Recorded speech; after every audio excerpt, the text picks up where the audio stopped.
The sky is no longer black, but that soft pink gray that feels halfway between dream and duty. You stretch figuratively because, let's face it, no one wants to actually move before breakfast and take a long look at the awakening city around you. You've wandered from the temple into the outskirts of a royal complex, and everything here hums with a sleepy kind of precision. Servants scurry like determined ants, guards yawn behind their spears. And somewhere, a royal scribe is already complaining that his ink dries faster than he can write. Egypt, even in its most majestic moments, runs on a very human sort of chaos. And right in the middle of it all, there's a palace chambermaid gently knocking on a door the size of a small ship. Behind that door, the pharaoh, the living embodiment of Ra, the one who must wake precisely at the hour the sun crests the horizon.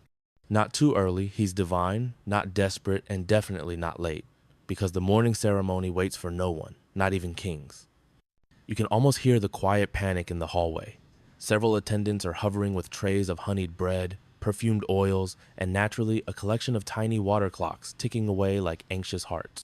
One of them leans close to another and whispers, "If His Majesty sleeps through the dawn hymn again, we're feeding the fish." Historians still argue whether pharaohs actually followed such rigid wake-up rituals or if that's just temple propaganda. But given Egypt's love of schedule and ceremony, it's safe to say they didn't hit snooze often. The royal household was a machine of punctuality. If the king blinked, someone probably wrote it down in triplicate. You peer inside the royal chambers just in time to see the first rays of light spill through a high window cut to match the sunrise on this exact day of the year. It's breathtaking. Dust motes swirl in the air like golden snowflakes, and the pharaoh, half buried in fine linen sheets, blinks awake as if summoned by Ra himself. A servant bows low and murmurs, "The light has touched your eyes, my lord." Translation, the alarm has gone off. You can't help but grin. It's not a bell, or a ringtone, or a push notification. It's geometry, the architecture itself designed to wake royalty, with perfect natural timing. The Egyptians built their palaces and temples with astronomical precision, aligning key chambers to solstices and equinoxes so that the sun would literally wake the gods and rulers. You think about how poetic that is. An alarm clock made of sunlight and devotion. No beeping, no blinking red numbers, just the universe gently nudging you awake. Of course, not everyone got the royal treatment. Servants and laborers relied on far less elegant methods.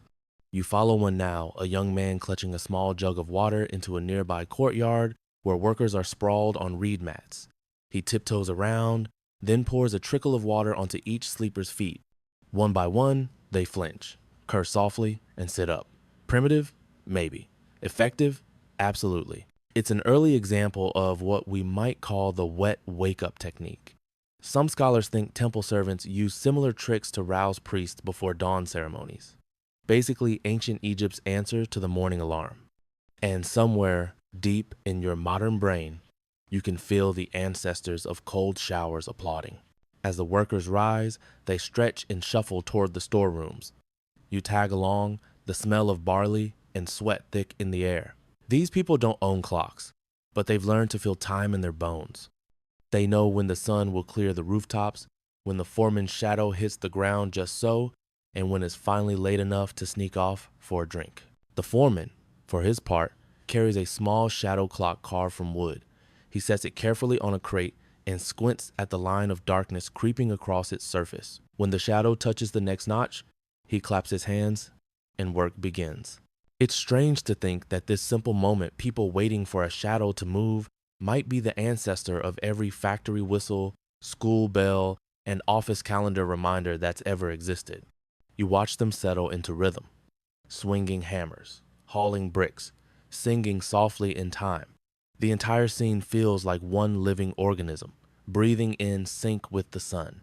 Still, not everyone is thrilled about this level of scheduling. One particularly cranky worker mutters, "The shadow moves faster when the overseer watches."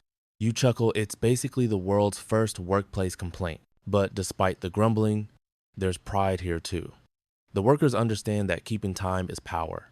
To measure it is to control it. The same principle that wakes a pharaoh now governs a stonecutter's day. And somewhere, deep in Egypt's collective consciousness, the idea of the alarm begins to take root not just as a sound, but as a system. Later, As the heat of midday settles over everything like a heavy linen blanket, you retreat into the shade of a granary wall. The foreman's shadow clock sits forgotten in the corner, its marks now too bright to read. You close your eyes and imagine the steady rhythm of those clepsydras back in the temple, still dripping through the night. Water, shadow, sunlight, breath, it all loops endlessly, a perfect circle of waking and resting. You realize, as your thoughts start to drift, that in their pursuit of time, the Egyptians have stumbled upon something deeper. They aren't just trying to wake up. They're trying to live in harmony with the cosmos, to wake and sleep when the universe itself does. The day hums on. The pharaoh attends his ceremonies, the scribes tally the harvest, the workers sweat through their hours. Somewhere, another servant refills the royal clepsydra, checking the flow carefully, whispering a prayer that it doesn't clog again. And you sit there, half dozing in the shade, the hum of labor like a lullaby. Time itself seems to slow, then stretch, then dissolve into the shimmering air. For now, Egypt is perfectly awake, and so are you, though barely.